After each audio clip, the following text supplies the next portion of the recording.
안녕하세요. 반갑습니다. 10월 23일 주식 정리해드리는 주정남. 오늘도 시장 정리부터 먼저 시작해보도록 하겠습니다. 자, 들어보시고 도움 된다면 구독과 좋아요, 알림 설정 한 번씩 부탁을 드리고요. 자, 그러면 내용들 하나씩 살펴보도록 하겠습니다. 자, 일단 제일 먼저 이 뉴욕 증시 같은 경우에는 미국의 10년물 국채금리가 심리적인 저항선인 5%를 돌파하는 등 국채금리 급등 우려가 지속된 영향으로 3대 지수가 모두 하락 마감하게 되었습니다.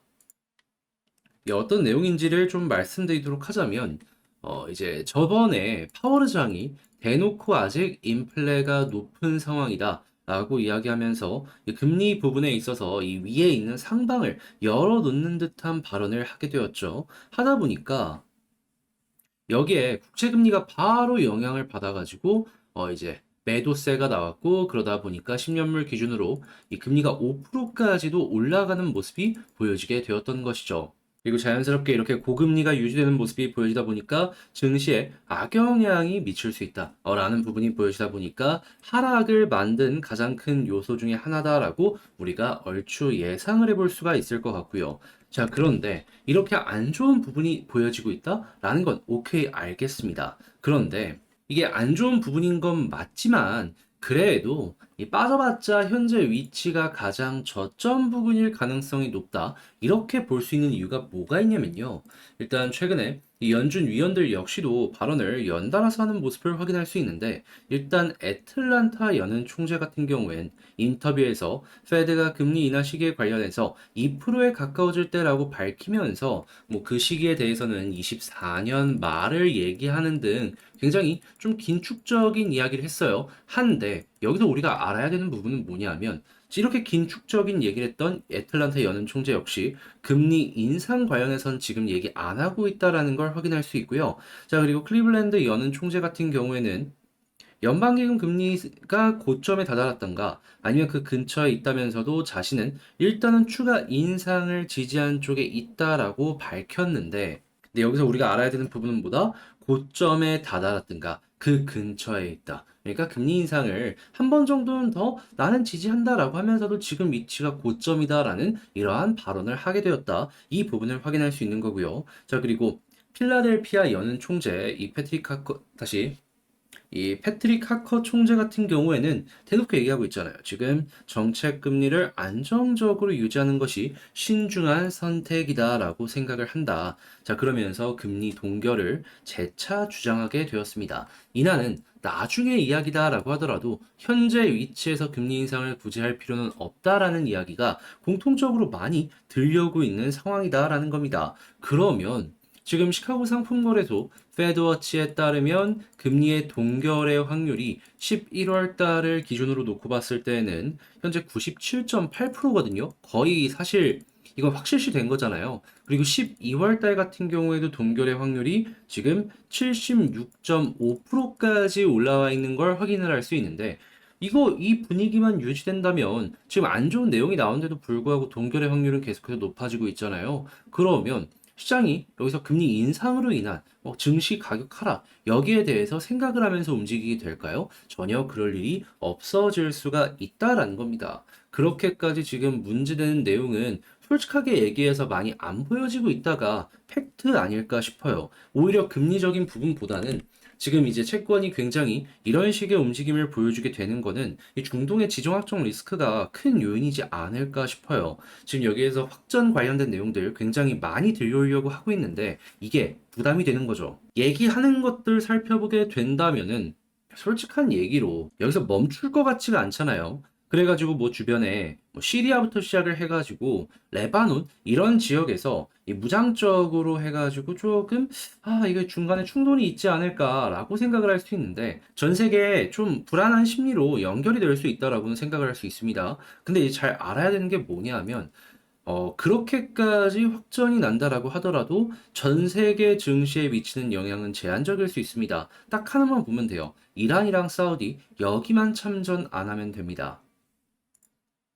그러면 지금 이들의 충돌로 인해서 유가랑 천연가스의 가격의 변동이 커질 것이다라는 이러한 불안 심리 때문에 전 세계 증시에 영향을 미치는 건데, 근데 그 두 국가만 거기에 영향이 안 간다면 예, 유가랑 천연가스 같은 경우에는 예, 안정되는 모습이 보여줄 수가 있는 거예요. 이 참전할 수도 있다라는 불안한 심리, 이런 것들이 어느 정도 가격의 프리미엄으로 낄 수는 있겠죠. 그래도 참전을 하는 것과 안 하는 거는 이 하늘과 땅 차이이기 때문에 이 내용 같은 경우에도 얼마 전에도 이제 얘기가 나왔지만 현재 이 바운더리 내에서만 전쟁을 하는 모습이 보여지게 된다면은 인플레이션 부분에 있어 가지고는 상대적으로 영향이 제한적일 가능성이 높을 것이다라고 생각을 할 수 있는 것이죠. 자, 그래서 지금 말한 걸 바탕으로 네가 이제 하고 싶은 얘기가 뭐냐라는 걸 좀 설명을 드리도록 하자면 이 중동 같은 경우에는 리스크가 올라오고 있지만 사우디랑 이란이랑 참전 안 하면 뭐 이거는 그렇게까지 걱정할 필요가 없을 것 같고 그런 상황에서 금리 동결에 대한 확률이 높아지는 이러한 발언이 꾸준하게 보여지게 된다면은 결국에는 시장의 안정이 보여지게 될 것이고 여기에서 금리 인하에 대한 가능성이 커지면 커질수록 전 세계적인 증시는 반등할 가능성이 높아지겠구나. 자, 그래가지고 이 내용의 안정 그리고 재평가의 시기 오는 그 부분만 우리가 한번 기대를 해보면 좋을 것 같습니다. 자, 그래서 현재 국제유가는 다시 현재 국제유가는 WTI 기준 88.08달러로 마이너스 0.29% 하락 마감하였고요. 채권은 강세에 달러는 혼조에 금 가격은 상승 마감하게 되었습니다. 자, 그러면 이외에 우리가 좀 봐야 되는 내용들이 어떤 것들이 있는지를 하나씩 살펴보도록 하자면요. 자, 일단 지금 이 미국에서 계속해서 중국을 압박하려는 모습이 보여지고 있다 보니까 중국 역시 여기에 대해서 대응하려는 모습이 보여지고 있는데 그에서 가장 좀 무기로 사용이 되는 부분이 역시나 히토류 같은 이러한 부분들이겠죠. 그런데 여기에서 지금 건든 게 뭐냐? 중국 흑연 수출 규제. 지금 이게 음극재에 굉장히 요즘에 많이 쓰이고 있는 이런 원자재거든요. 자, 그런데 이제 음극재의 핵심 소재를 규제하는 모습이 보여지다 보니까, 테슬라 같은 경우에는 여기에 압력을 받을 수밖에 없겠구나. 이외에도 전 세계 전기차에 압력이 갈 수밖에 없겠구나. 일단 이거 생각하는 거, 첫 번째로 생각하시고 한국 기업들 여기에 영향을 받는다라고 보시면 되고요.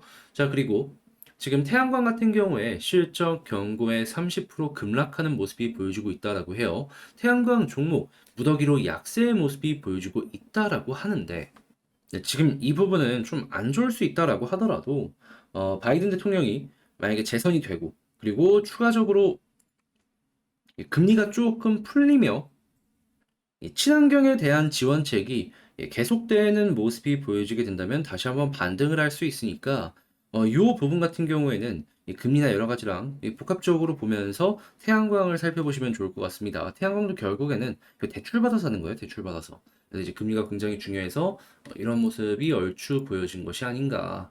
자, 그리고 지금 월가 실적 발표 앞둔 메타와 마이크로소프트에 매수를 해야 된다라는 이야기를 하고 있는데 지금 빅테크에 대해서 굉장히 좋은 의견들이 많이 들려오고 있거든요. 자, 그럼 한국 역시 빅테크 기업들 전 세계의 이러한 흐름에 영향을 받을 수 있으니까 쭉 한번 보시면 좋을 것 같은데 거기에서도 우리가 대장으로 꼽아볼 수 있는 게 어떤 게 있다? 반도체가 있다. 자, 그랬을 때 삼성전자만 하더라도 기술 네트워크 광폭 경영 얘기를 하면서 굉장히 적극적으로 이 생태계를 키워나가려는 모습 확인할 수 있고요. SK 하이닉스 같은 경우에는 HBM을 선점했다라는 내용이 들려오다 보니까 이로 인해서 지금 고성능 AI 관련된 테마에 이 SK 하이닉스가 최대 수혜가 되는 것이 아닌가라는 내용들 들려오고 있으니까 이 부분 역시 여러분들 감안을 하시면서 종목 바라보시면 좋을 것 같습니다.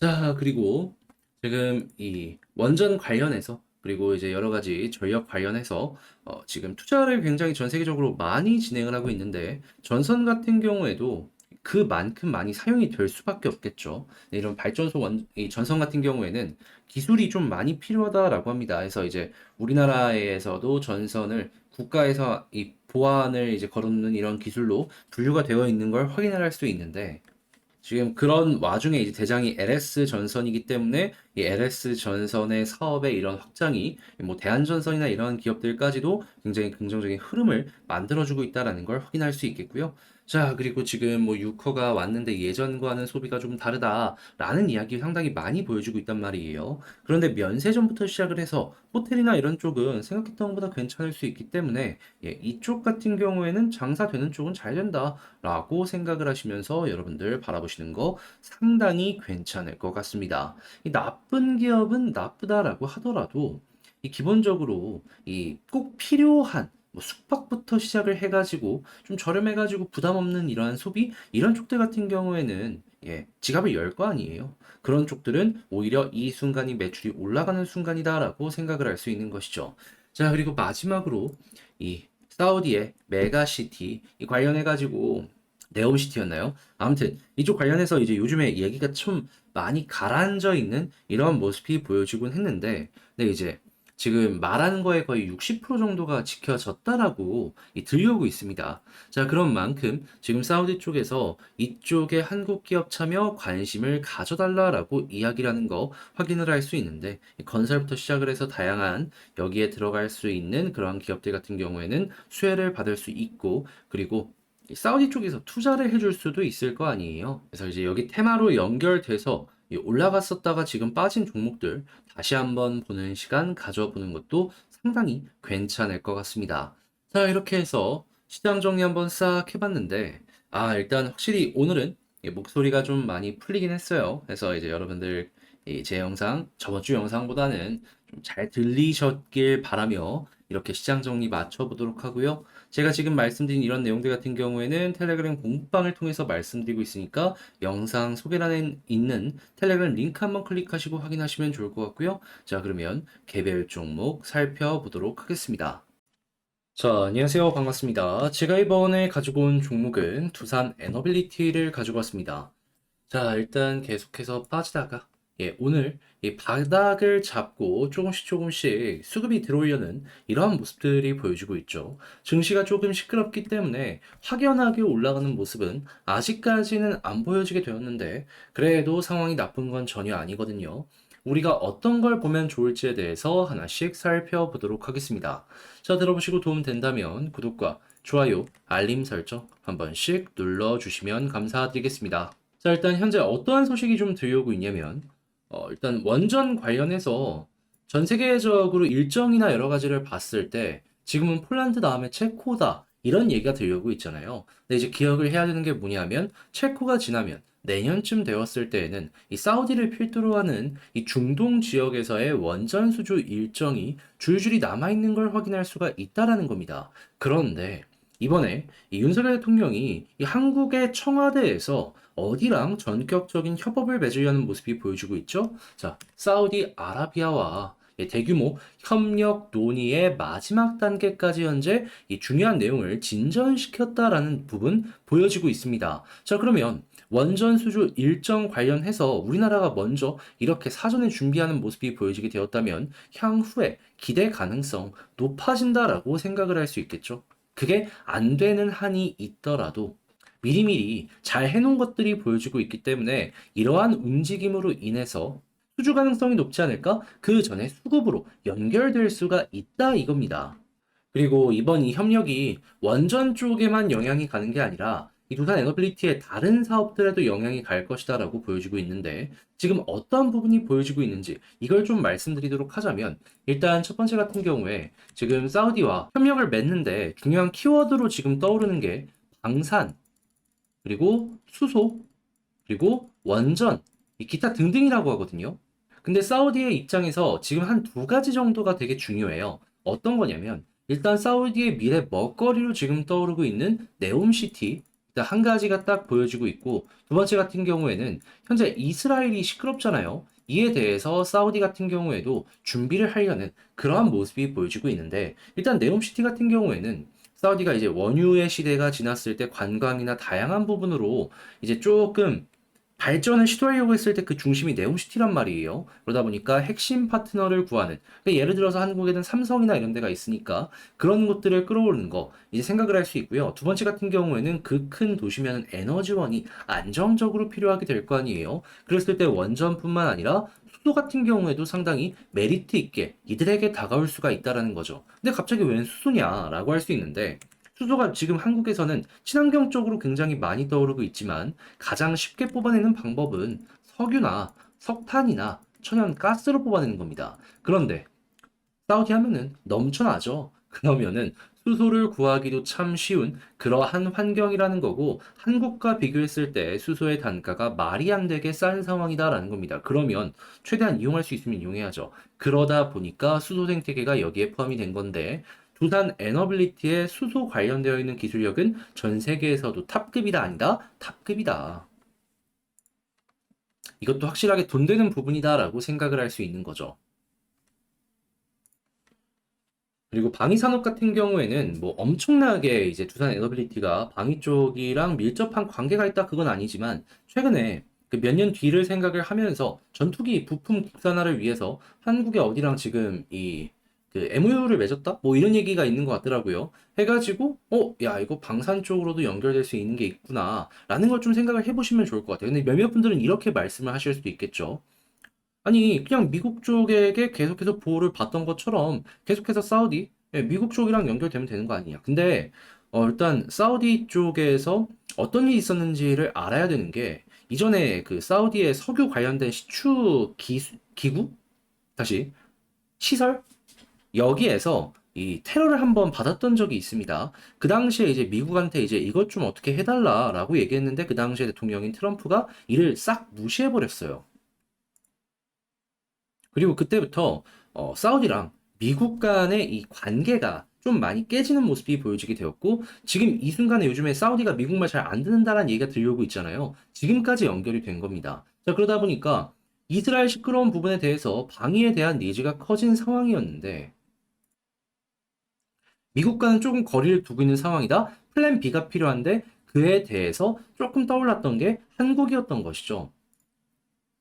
그래서 뭐 잘하면 한국산 전투기나 이런 것들도 납품 한번 할 수 있는 그런 기회가 올 수도 있지 않을까.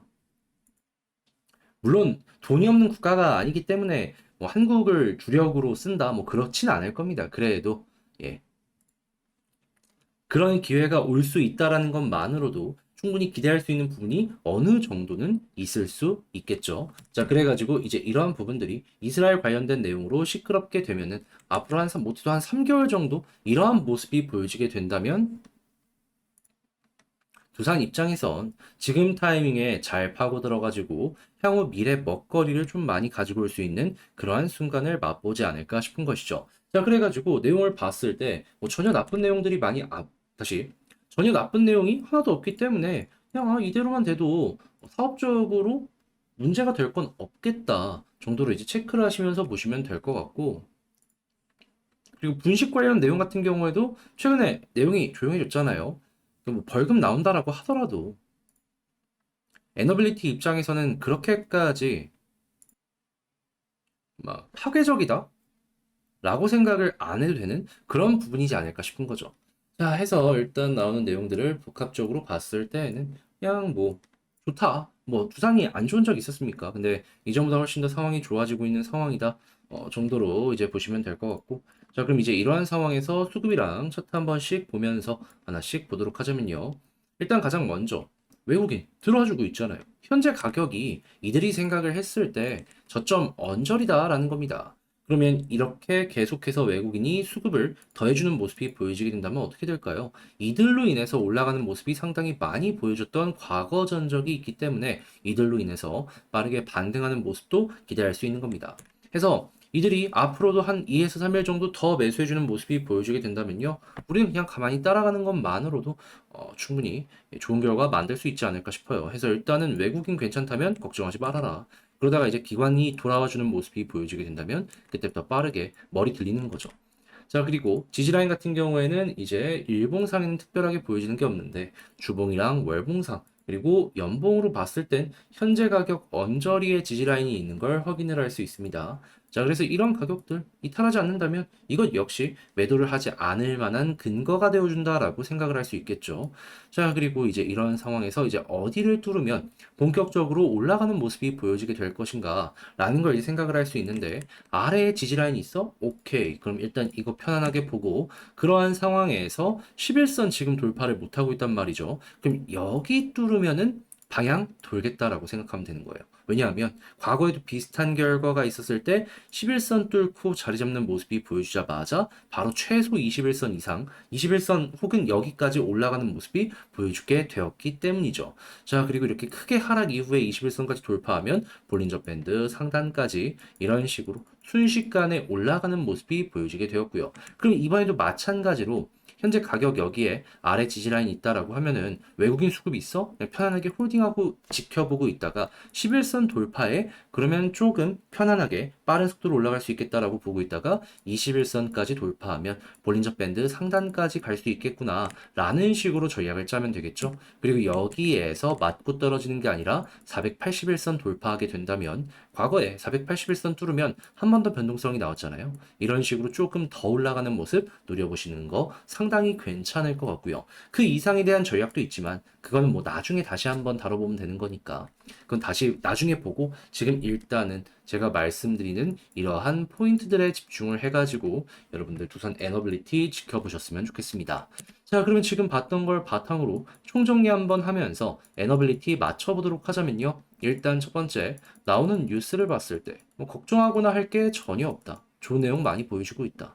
두 번째, 수급을 봤을 때는 현재 외국인 꾸준하게 들어오는 모습이 보여지고 있는데 이것만으로도 마음 놓으셔라. 괜찮다. 이들 꾸준하게 매수하는 모습만으로도 홀딩할 만한 가치가 있다. 자, 그리고 세 번째 같은 경우에 지지라인 주, 월, 연 딱 봤을 때 바로 아래 있으니까 이거 참고하시면 되고요. 그리고 네 번째, 올라간다라고 했을 때는 시작은 뭐다? 11선, 그리고 21선 돌파하는지 보고 이 두 가지를 모두 돌파하는 모습이 보여지게 된다면 볼린저 밴드 상단을 노려보시면 좋을 것 같습니다. 자, 이렇게 말씀드리며 이 에너빌리티에 대해서 정리를 한번 싹 해봤는데 어떻게 여러분들께 도움이 되었을지 모르겠어요. 잘 보았다라고 생각을 하신다면 구독과 좋아요, 알림 설정 한 번씩 부탁을 드리고요. 자, 그리고 저번 주에 코로나 때문에 목소리가 정말 안 좋았는데 오늘 좀 많이 괜찮아졌습니다. 그래도 약간 남아있는 게 있어서 이쁘게 들어주셨으면 좋겠고요. 어, 저는 이번 주에도 한번 제대로 달려보겠다라고 말씀드리며 이상 주식 정리해드리는 주정남이었습니다. 여러분들 모두 즐거운 한 주 되셨으면 좋겠습니다. 감사합니다.